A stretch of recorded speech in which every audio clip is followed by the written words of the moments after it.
So, in this video, I'm gonna just talk about coffee shops pretty much. I'm also gonna talk about at the end, or maybe in the description, about a coffee shop situation where a coffee shop was pretty much just a human trafficking organization. And I bet a lot of them are, to be honest. When I was traveling, I can't remember where I saw this, but I seen a Black Rock coffee shop. I have a picture of it somewhere, I'm pretty sure. And hopefully that'll help me remember what state it was in. And so, I assume that it's owned by BlackRock, which of course is a media outlet that's owned by the Serpent Seed, as all of them are. And it's another way for them to pull in income. I guess though, because I've only ever seen one. I haven't seen anywhere else. I've never seen another BlackRock coffee shop. But I guess they're making so much money they only need one. And then, I could also throw in the fact that, well, maybe I already mentioned this, I don't know, because I had to, pause and go do something else, and now I'm back recording again, but the Serpent Seed owned all the coffee shops. I even feel like there's a big agenda to get everybody hooked on coffee, just like with this big pharma, quote-unquote, drug epidemic agenda, but I already talked about that in, the last video, how the drug crisis isn't what they're making it seem like. And I mean, it is getting worse, but the fact that Caucasians do more drugs statistically and that they've been overdosing in their communities for forever has been an issue that's only been getting bigger and bigger. But they've been trying to call it the quote-unquote homeless drug crisis now. And the thing is, the whole homeless thing, that's been an issue as well. And of course it's getting worse as America's fallen, but there's a reason why they just now want to start talking about the homeless issue and making it seem like it just popped up out of nowhere since 2020. And I mean, yeah, there are a lot of people that are becoming homeless now due to the obvious reasons, but it's still so many people out here where if you talk to them, they'll tell you they've been out here by themselves since they were 7. Or they were left somewhere at 12. And yeah, so anyways, addiction is the new agenda. And they have just about everybody on something. And bare minimum prescriptions or TV or video games. Of course, the sexual addiction, because I mean, that's one of the biggest parts of the agenda. Because hypersexuality and everybody being traumatized and turned out is what leads to transhumanism and people even being willing to get with weird creatures in the first place. Also, the fact that people who sleep around often, they won't even know if they've been with a hybrid or a Nephilim or a fallen angel shapeshifter. But I just find it really interesting that so many people are hooked on coffee. Even in areas where at one point, coffee was the last thing on anybody's mind. But now, people are hooked on coffee there too. I even could see how coffee shops could be similar to these mattress and furniture places that are obviously for money laundering. And then I noticed that there is verbs in a lot of states. But in one place I seen a coffee shop that said Revere.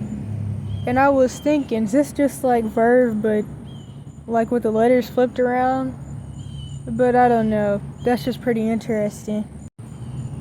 And then I noticed for BlackRock that their logo, one is the star, the highest symbol in the occult, and the other one is a lightning bolt, both of which stand for Lucifer. So that's all pretty interesting.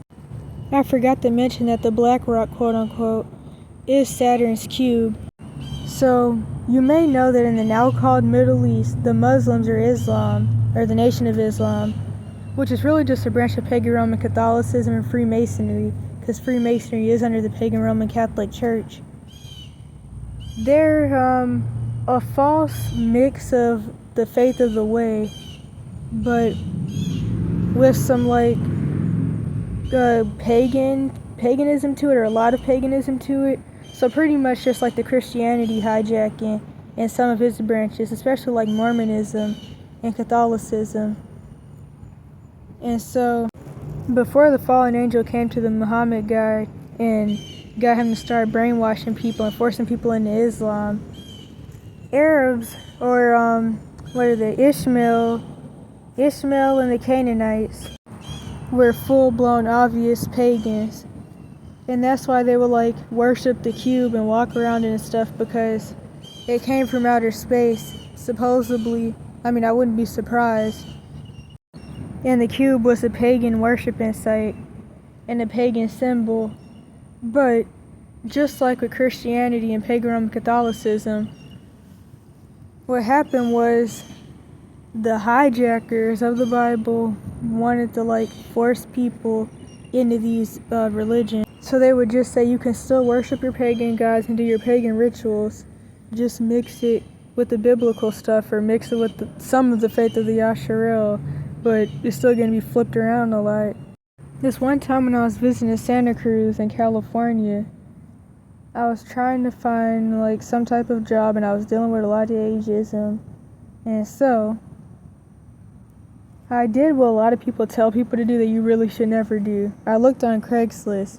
Although it's kind of funny because like Indeed is getting pointed out a lot for human trafficking. But anywho, I found a coffee shop that was like close enough on Craigslist that claimed they were hiring. And so I filled out the application. I don't remember a whole bunch, but I remember like the main issue here.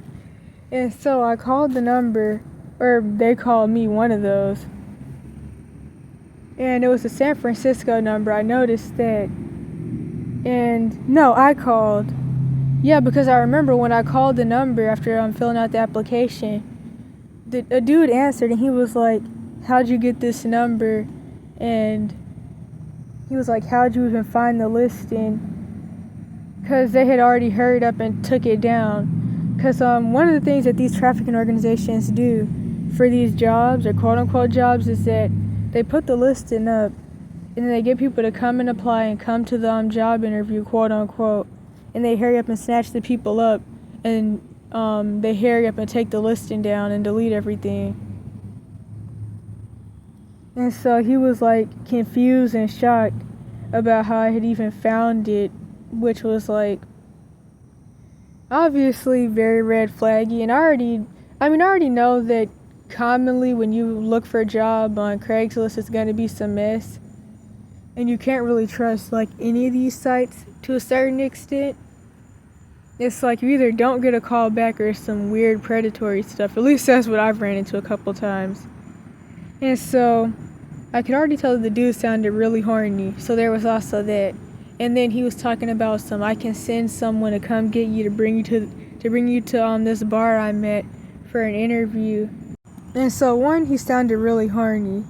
Obviously he had bad intentions. Because for one, why would you send somebody to come get me for an interview? And it's like, dang, why do real jobs never offer stuff like that?